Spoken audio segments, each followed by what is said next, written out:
વિદ્યાર્થીઓ આજથી આપણે એમસીક્યુ ની જે કઈ પ્રેક્ટિસ છે એનો લેક્ચર છે. આગળ પાર્ટ 1 અને પાર્ટ 2 એના એમસીક્યુ કઈ રીતે સોલ્વ કરવા એની થોડી ચર્ચા કરી હતી. આજે ફરીથી થોડા વધારે એમસીક્યુ ખાસ કરીને પાર્ટ 2 અને પાર્ટ 3 ના સંદર્ભમાં થોડી પ્રેક્ટિસ આપણે કરીએ. ઓકે, તો આજે 10 એમસીક્યુ હું તમને સોલ્વ કરાવું છું. બરાબર. સૌથી પહેલો એમસીક્યુ, એક નોર્મલ એસિટિક એસિડનો અવરોધ 250 ઓહ્મ છે.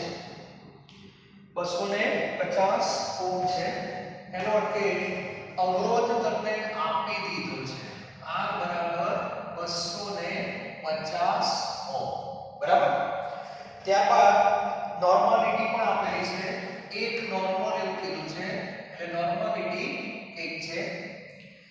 ત્યારબાદ વાહકતા કોષનો અચળાંક એટલે G સ્ટાર, જેને આપણે L કોણ કહીએ છીએ, અને એની કિંમત આપી છે 1.15 સેન્ટીમીટર ઇન્વર્સ. અને તુલ્ય વાહકતા શોધવાની કીધી છે. તુલ્ય વાહકતા એટલે લેમ્ડા ઇક્યુ. બરાબર. તો સૌથી પહેલા દરેક વિદ્યાર્થીને આગળ મેં જે ચેક કરી હતી એ ફરીથી એકવાર કહી દઉં. શરૂઆત ક્યાંથી કરી હતી? r નો વ્યસ્ત 1/r, એને g કહેવાય. ત્યાર પછી g ને g સ્ટાર વડે ગુણીએ એટલે શું મળે? k મળે. k ને 1000 વડે ગુણી જો સેન્ટીમીટર સ્ક્વેરમાં જોવું હોય તો મોલારિટી થી ભાગો તો મોલર વાહકતા, નોર્માલિટી થી ભાગો n તો તમને શું મળે? લેમ્ડા ઇક્યુ મળે. ત્યારબાદ આગળ જોઈએ તો આપણે લેમ્ડા ઇક્યુ ને ABV વડે ગુણો તો લેમ્ડા m મળે. અહીં સુધી તો મેં તમને સમજાવેલું છે. પછી મેં કહેલું તમને થોડી જગ્યા રાખજો. એ શેના માટે કહેલો? તો લેમ્ડા m ને લેમ્ડા 0 m વડે ભાગી નાખો તો શું મળે? આલ્ફા. આલ્ફા શું કહેવાય? બધાને ખ્યાલ છે. અને આલ્ફા નો સ્ક્વેર કરો c 1 આલ્ફા કરી દો, આને શું કહેવાય? ka કહેવાય. તો આ રીતે આખી જે સીડી છે યાદ રાખી લેવાની છે. બરાબર. એટલે આ મગજમાં ફિટ થઈ જવું જોઈએ. આટલું જો તમને ખ્યાલ હશે તો પાર્ટ 3 ના દાખલા એમસીક્યુ સરળતાથી સોલ્વ થઈ જશે. બરાબર. ચલો, લેમ્ડા ઇક્યુ શોધવાના છે. તો લેમ્ડા ઇક્યુ નો સૂત્ર આપણે લખીએ તો k સેન્ટીમીટરમાં જવું છે એટલે k ગુણ્યા શું કરવાના? 1000, અને એને નોર્માલિટી વડે ભાગવાના. k ની કિંમત આપી નથી તો k બરાબર શું છે? g g star. તો k ની જગ્યાએ g g સ્ટાર લખી દો ઇન્ટુ 1000 અપોન n. g ની કિંમત આપી નથી તો g બરાબર શું કહેવાય? 1/r. એટલે સીડીમાં ધીરે ધીરે આગળ વધવાનું. એટલે 1/r પછી g star into 1000 upon n. g star આપેલા છે 1.15 ગુણ્યા 1000. અવરોધ આપેલો છે 250, નોર્માલિટી 1 છે. તો આનો જે જવાબ તમારે આવશે ચેક કરી લેજો. 4.6 s સેન્ટીમીટર નો સ્ક્વેર ગ્રામ તુલ્ય ઇન્વર્સ. ગ્રામ તુલ્ય ઇન્વર્સ આવશે. તો આ રીતે સરળતાથી આપણે દાખલા ગણી શકીએ. દાખલા પણ આવા જ આવશે, એમસીક્યુ પણ આવા જ આવશે. સીડી ના કયા પગથિયાનો ઉપયોગ કરવાનો છે એ ખબર હોવી જોઈએ. ઓકે, ચલો. ત્યારબાદ બીજો એમસીક્યુ છે ફેરાડેનો બીજો નિયમ છે. બરાબર. તો બીજો નિયમ જે છે એ પણ બધાને ખબર જ છે કે વિદ્યુત વિભાજક કોષોને શ્રેણીમાં જોડી એમાં એક સરખો વિદ્યુતનો જથ્થો પસાર કરવાનો હોય છે. તો હું આકૃતિ નથી દોરતો, માત્ર વિદ્યુત વિભાજ્ય તરીકે શું છે એની આપણે વાત કરીએ તો એકમાં C નું NO3 ટ્વાઇસ છે અને બીજામાં Al NO3 ટ્વાઇસ બરાબર. ચાલો આની અંદર કોપર પ્લસ 2 સ્વરૂપે હોય અને આમાં એલ્યુમિનિયમ પ્લસ 3 સ્વરૂપે હોય. એક કોષમાં કોપર મળશે, બીજામાં એલ્યુમિનિયમ મળશે. તો આવા પ્રશ્નોમાં એવું કીધું છે કોઈ પણ એક ધાતુની માહિતી આપી હોય અને બીજી ધાતુ તમારે શોધવાની. તો ઘણા બધા રસ્તા છે. સૌથી પહેલું કામ શું કરાય તો આ બે વચ્ચેનું મોલ પ્રમાણ શોધી કાઢવાનું. એટલે તમારું કામ એકદમ સરળ થઈ જશે, કારણ વિદ્યુતનો જથ્થો તો સરખો જ છે અને મોલ પ્રમાણ શોધવા માટે શું કરવું પડે તો પહેલા પ્રક્રિયા લખવાની રિડક્શનની. Cu + 2 મોલ ઇલેક્ટ્રોન મેળવે તો Cu સોલિડ બને. એલ્યુમિનિયમ +3 છે એ 3 મોલ ઇલેક્ટ્રોન મેળવે તો એલ્યુમિનિયમ સોલિડ તમને મળે. બરાબર. હવે બંનેમાં જથ્થો સરખો જોઈએ તો એના માટે આને 3 વડે ગુણવાના, આને 2 વડે ગુણવાના. બરાબર. એટલે કોપર અને એલ્યુમિનિયમ આ બે વચ્ચેનું મોલ પ્રમાણ તમને મળી જાય. પેલા 3 મોલ એટલે 6 થાય, આ 6 થાય તો આ કેટલા મોલ થાય 3 અને આ 2 એટલે 3/2. આને કહેવાય મોલ પ્રમાણ. બરાબર. આના પરથી તમને બધી માહિતી મળી જશે. હવે તમને એલ્યુમિનિયમની માહિતી આપી દીધી છે. બરાબર. તો આપણે શું કરવાનું એલ્યુમિનિયમના પહેલા મોલ શોધી કાઢવા. મોલ કેમ શોધાય? દળ ભાગ્યા આણ્વીય દળ અથવા વજન ભાગ્યા અણુભાર એવું પણ બોલાય છે. દળ આપેલું છે એલ્યુમિનિયમનો 2.7. હવે 2.7 ગ્રામ છે અને એનો પરમાણુ ભાર છે 27 ગ્રામ પ્રતિ મોલ. એટલે આ જવાબ તમારો આવશે 0.1 મોલ. એનો કે એલ્યુમિનિયમના મોલ કેટલા મળે 0.1. નક્કી થઈ ગયું. ચાલો હવે પ્રમાણ પરથી હવે ઘણા વિદ્યાર્થીઓ શું કરે છે સીધું દળ આ મોલનો જવાબ આવે એટલે હવે મોલ પ્રમાણ લેવાનું કે એલ્યુમિનિયમના 2 હોય. આનો અર્થ એવો છે ને એલ્યુમિનિયમ અને કોપર. એટલે આનો મીનિંગ શું થયો એલ્યુમિનિયમના 2 મોલ હોય ત્યારે કોપરના કેટલા છે 3. 2 3 તો આપણી પાસે કેટલા છે 0.1. તો 0.1 એ કેટલા થાય તો માટે કોપરના મોલ બરાબર 3 ગુણ્યા 0.1 ભાગ્યા 2 એટલે 0.3 ભાગ્યા 2 એટલે 0.15.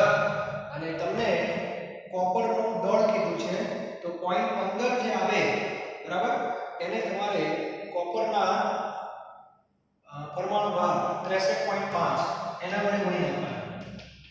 એટલે સીધું તમને એનું દળ મળી જશે. તો 0.15 ગુણ્યા 63.5 9.525 જવાબ છે. યસ 9.525. આ રીતે તમારે દાખલા ગણવાના. આ રીત બહુ સારી. ઘણા લોકો શું કરશે એલ્યુમિનિયમ જે છે એના મોલ આપેલા મોલ શોધી કાઢશે પછી ફેરાડે શોધશે પછી એ ફેરાડે આમાં યુઝ કરશે એના એક ફેરાડે. પણ આપણને ખબર જ છે કે બંનેમાં ફેરાડે તો સરખા જ છે તો એને પહેલેથી જ ઉડાડી દેવાના. પહેલેથી જ આ બે નિપજોનું મોલ પ્રમાણ નક્કી કરી લેવાનું આ જ રીતે. બરાબર. તો મોલ પ્રમાણ નક્કી કરો ત્યારે ધ્યાને રાખવાનું બંનેમાં ફેરાડે સરખા દેખાવા જોઈએ. ક્લિયર. અને આ મોલ પ્રમાણ પરથી એકનું દળ આપેલું હોય એટલે એકના મોલ મળી જાય. પ્રમાણ પરથી બીજાના મોલ મળે એનું પાછું દળ મળે. મોલમાંથી દળ, દળમાંથી મોલ બધા આવડે છે. બહુ મોટી વસ્તુ. બરાબર. અને જો ના હોય પાસ સાયન્સના વિદ્યાર્થીને વજનમાંથી મોલ કેમ શોધવાનું, મોલમાંથી વજન કેમ શોધવું એ 12 સાયન્સના વિદ્યાર્થીને જો ન આવડે તો સાયન્સ છોડી દેવાનું. બરાબર. તજાગર થાય આમોરા તમારે ટાઈમ પાર થાય. ઓકે. તો આ રીતે કામ કરવાનું. હું તમને રીત શીખવાડું છું કે આવા પ્રશ્નો આ રીતે સોલ્વ કરવાના. આ બધું તમે દાખલા ગણો એમાં બધું આવે છે પણ દાખલાની રીત અને એમસીક્યુ ની રીતમાં થોડો તફાવત થતો હોય છે અને કોન્સેપ્ટ જેટલો વધારે ક્લિયર હોય એટલી તમારે ઝડપ આવશે. બરાબર. અને ઝડપનું પણ મહત્વ છે.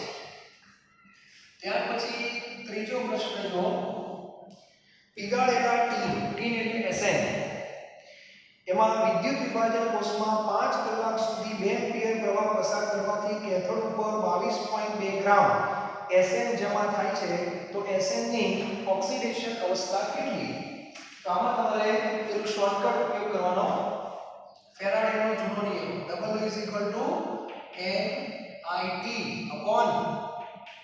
NIT/NF સીધું જ આમાં ઓક્સિડેશન અવસ્થા શોધવાની છે એટલે n શોધવાના છે તો n બરાબર NIT/WF m એટલે ટીનનો પરમાણુ ભાર જે આપેલું છે 119 વિદ્યુત પ્રવાહ આપેલો છે 2 સમય આપેલો છે 5 કલાક એટલે 5 ગુણ્યા 3600 અને ટીન તમને કેટલા ગ્રામ મળે છે તો મળે છે કેટલા ગ્રામ 22.2 ગ્રામ મળે છે અને ફેરાડ એટલે 96500 આનું તમે સાદું આપજો કાં તો જવાબ 1 2 અથવા 3 તો મોટા ભાગે ધાતુઓની સંયોજકતા કાં તો +1 હોય કાં તો +2 હોય કાં તો +3 હોય એટલે તમારો જવાબ એ રીતે આવશે તો આની અંદર કદાચ જવાબ +2 આવશે પ્લસ વખતે લખવાનું ન હોય પણ ધન જ હોય 119 into 10 into 3600 ક્લિયર ચલો એને ભાગવાના છે 22.2 પછી 96500 તો જવાબ આવે છે 1.99 અને 1.99 એટલે 2 તમે લખી શકો ક્લિયર ચાલો એટલે બહુ સારો પ્રશ્ન છે ઓક્સિડેશન અવસ્થા શોધતા પણ આવડવું જોઈએ ત્યારબાદ ચોથો પ્રશ્ન કોહલ-રોસનો નિયમને આધીન છે કે 4 ઓપ્શન આપેલા છે એમાં એવું કીધું છે કે √c વિરુદ્ધ લેમ્ડા m નો આલેખ સુરેખા શેમાં ન મળે તો આપણે ભણી ગયા પ્રબળનો આલેખ સુરેખ મળે નિર્બળનો આલેખ વક્ર મળે તો તમારી પાસે પ્રબળ અને નિર્બળનું નોલેજ હોવું જોઈએ અને એટલા માટે MCQ આપેલો છે બરાબર તો NaCN HCN NaCN અને HCl હવે NaCN અને HCl તો જાણીતા જ છે બધાને ખબર છે પ્રબળ છે વાત આવે છે NaCN અને HCN બરાબર તો HCN એ નિર્બળ વિદ્યુત વિભાજ્ય છે ધ્યાન રાખજો બરાબર એમાં આયનીકરણ 100% થતું નથી એટલે એનો આલેખ કેવો આવશે તમારે વક્ર આવશે એટલે આનો જવાબ તમારે આવશે HCN ત્યાર પછી નંબર 5 ની અંદર નિકલ સલ્ફેટ અમુક વસ્તુ એવી હોય કે એની થિયરી પરીક્ષામાં ન આપેલી હોય છતાં આપણને નિપજો ખબર હોવી જોઈએ તો મંદ જલીય નિકલ સલ્ફેટના દ્રાવણમાંથી નિષ્ક્રિય ધ્રુવો વડે વિદ્યુત વિભાજન કરી આટલા ગ્રામ નિકલ મેળવવા કેટલા સમય સુધી 10 એમ્પિયર પ્રવાહ પસાર કરવો પડે તો આવા પ્રશ્નોમાં હું મગજ દોડાયા વગર W=MIT/NF સૂત્ર લોહીમાં નાખી દો એટલે આધુનિક નિયમ MCQ માં ન વાપરો તો બી ચાલે પણ મેં તમને સલાહ આપી બોર્ડની અંદર જ્યારે દાખલા ગણો ત્યારે આ રીતે ના કરતા એમાં આધુનિક નિયમનો ઉપયોગ કરવાનો ત્રિરાશિ મૂકવાની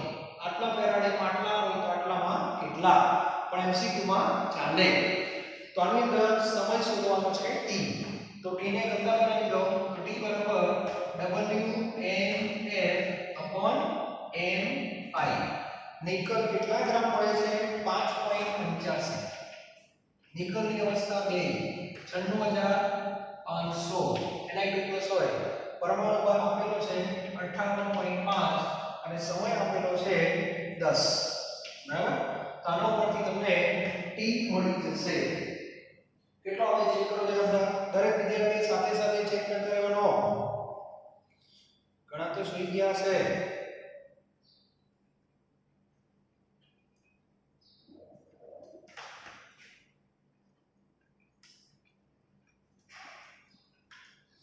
1920 આવે છે મારા 1920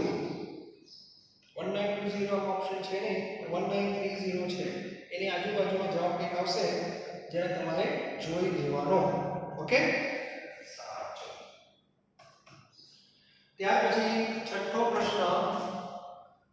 પ્રશ્નની અંદર ફરીથી ફેરાડેનો નિયમ જ છે AlCl3 એમાં એલ્યુમિનિયમ 3 પ્લસ હોય.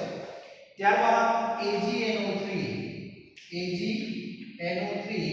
એમાં Ag પ્લસ હોય અને MgSO4 એમાં Mg2 પ્લસ હોય. બરાબર.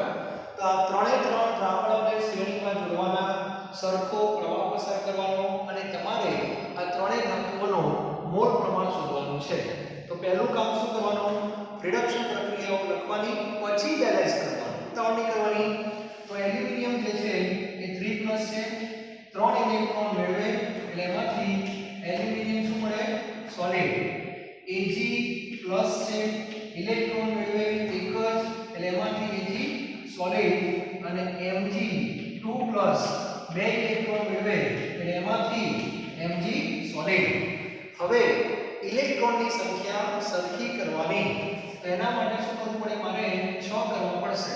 એટલે આને 2 ગુણવાના, આને 6 ગુણવાના અને આને 3 ગુણવાના. અને 2 વડે ગુણશો એટલે આખી પ્રક્રિયાને 2 વડે ગુણવાના. બરાબર. એટલે એલ્યુમિનિયમ, Ag અને Mg. પરીક્ષામાં ક્રમ જોવાનો, પ્રમાણમાં કઈ ધાતુ આગળ પાછળ ના થવું જોઈએ. તો અત્યારે હું પ્રમાણે લખું છું. 2 વડે ગુણો એટલે એલ્યુમિનિયમના 2 મોલ કહેવાય, Ag ના 6 મોલ કહેવાય અને મેગ્નેશિયમના 3 મોલ કહેવાય. 263. એટલે અનુક્રમ જોઈ લેવાનો 2:6:3. ઓકે.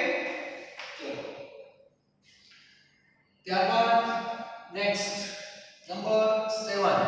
દરેક વિદ્યાર્થી પોતાને નંબર 7.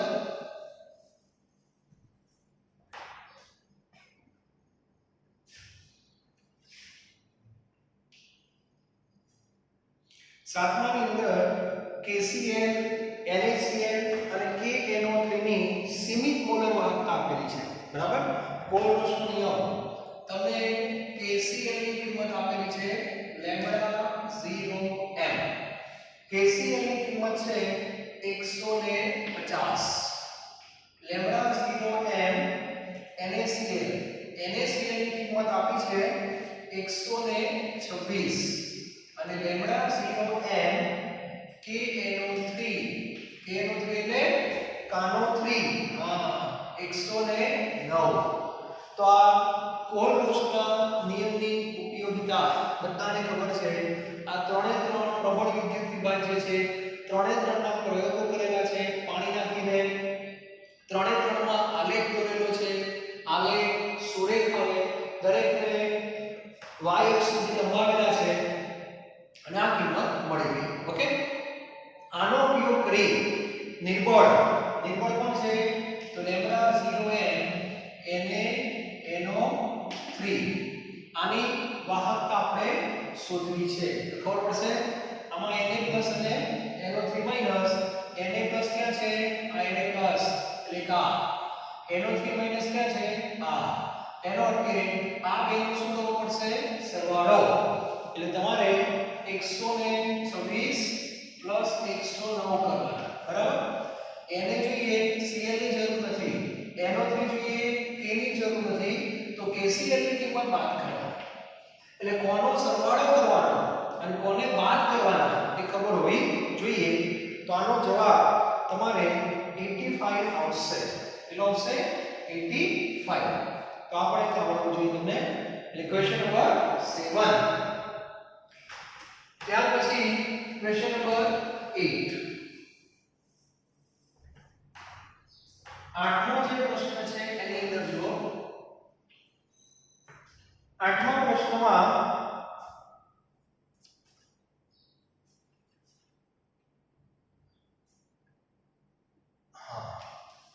પ્રશ્નની અંદર સિલ્વર નાઇટ્રેટ નો અર્થ એવો થાય AgNO3. કોપર સલ્ફેટ એટલે CuSO4 અને ગોલ્ડ ક્લોરાઇડ એટલે Au અને એની અવસ્થા પ્લસ 3 હોય એટલે AuCl3 સૂત્ર આપેલું છે. એના જલીય દ્રાવણમાં 6 ફેરાડે જથ્થો પસાર કરતા ધાતુનું મોલ પ્રમાણ કેટલું? તો આમાં એવું કીધું કે 6 ફેરાડે પસાર કરતા એવું કહેલું છે. ન કીધું હોય તો પણ આપણે મોલ પ્રમાણમાં શું કરીએ બધાને ખ્યાલ છે AgNO3 માં Ag+ હોય એક ઇલેક્ટ્રોન મેળવશે એટલે એમાંથી Ag સોલિડ કોપરની અંદર +2 બે ઇલેક્ટ્રોન મેળવશે Cu સોલિડ Au ની અંદર +3 ત્રણ ઇલેક્ટ્રોન મેળવશે Au સોલિડ હવે 6 ફેરાડે કરવાની છે એટલે આ ઇલેક્ટ્રોનને 6 માં શું કરવો પડે ફેરવવા પડે તેના માટે આને 6 ગુણવાના આને 3 ગુણવાના આને 2 ગુણવાના અને ગુણ્યા પછી Ag Cu અને Au આ ત્રણેયનું મોલ પ્રમાણ તો પહેલામાં 6 બીજામાં 3 અને છેલ્લામાં 2 632 આવે બરાબર આને કહેવાય મોલ પ્રમાણ આ એક વસ્તુ યાદ રાખો બરાબર 632 ત્યાર પછી નેક્સ્ટ જો ક્વેશ્ચન નંબર 9 ક્વેશ્ચન નંબર 9 જે છે એની અંદર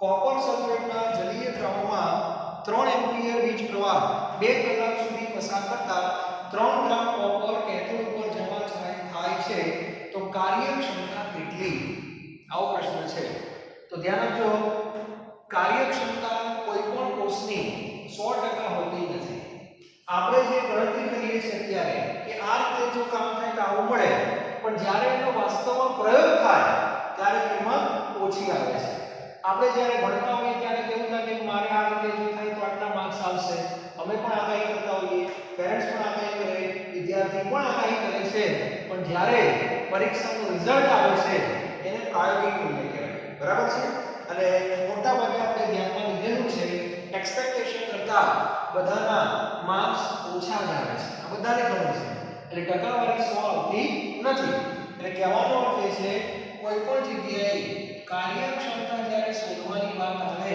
ત્યારે ગુણોત્તર લેવો પડે બરાબર ગુણોત્તરની અંદર સૈદ્ધાંતિક નીચે આવે અને પ્રાયોગિક ક્યાં આવે ઉપર આવે અને આને તમારે 100 વડે ગુણવાનું ક્લિયર દરેક વિદ્યાર્થી એવી જ અપેક્ષા રાખે કે મારે તો 100 માંથી 100 આવશે બરાબર એટલે કે 100 લખીએ આવે કેટલા 90 ભાગ્યા 100 ગુણ્યા 100 100 ઉડી જાય 90% ત્યાંથી રહે બસ આ વસ્તુ તો આની અંદર તમને રકમ પરથી ખબર પડી જાય વાસ્તવિકતા આપેલી છે કેટલી વાસ્તવિકતા આપી છે 3 ગ્રામ કોપર કે ભાઈ 3 ગ્રામ કોપર મળે છે તો આપણે જોવાનું કે કેટલું મળવું જોઈએ તો કેટલું મળવું જોઈએ એના માટે સૌથી પહેલા આપણે સૈદ્ધાંતિક મૂલ્ય શોધીએ અત્યાર સુધી આપણે જે કયા સૂત્રો લખીએ છીએ એ બધા સૈદ્ધાંતિક જ કહેવાય ફરી કહી દઉં છું MCQ માં સીધા સૂત્ર મૂકી દેજો સીધો જવાબ આવી જશે અને ધાતુના કેસમાં તો આ સૂત્ર 100% વાપરી દેવાનું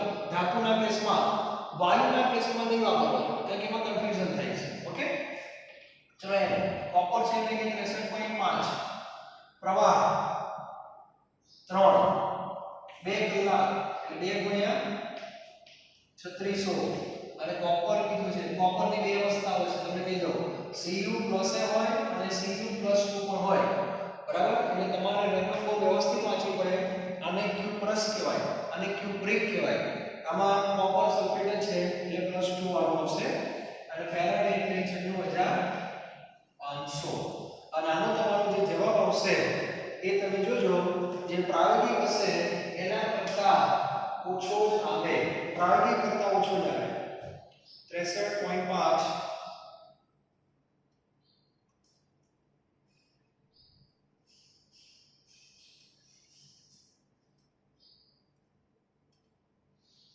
7.10 જવાબ આવે છે 7.10 7.10 જે છે એ કયું મૂલ્ય થશે આપણું સૈદ્ધાંતિક અને 7.10 જે છે પ્રાયોગિક કેટલું 3 છે ઓહો તો ટકાવારી 50% કરતા બી ઓછી કહેવાય 7.10 ગ્રામ કોપર મળે તો વિચારો સૈદ્ધાંતિક 7.10 અને પ્રાયોગિક તો ખાલી આપેલું છે તમને 3 જ આપેલું છે તો તાતો 50% કરતા પણ ઓછી કાર્યક્ષમતા કહેવાય ઘણા કે સાહેબ આવું કેમ થયું અવરોધ ને બધું હોય ને પહેલા એટલે અવરોધ ને બધું હોય છે દરેક જગ્યાએ એટલે 42.25% આવશે 42.25% 25% કાર્યક્ષમતા કહી શકાય. બરાબર? તો 42.25 અને 42.2% ચાલશે. હવે 10મો પ્રશ્નની અંદર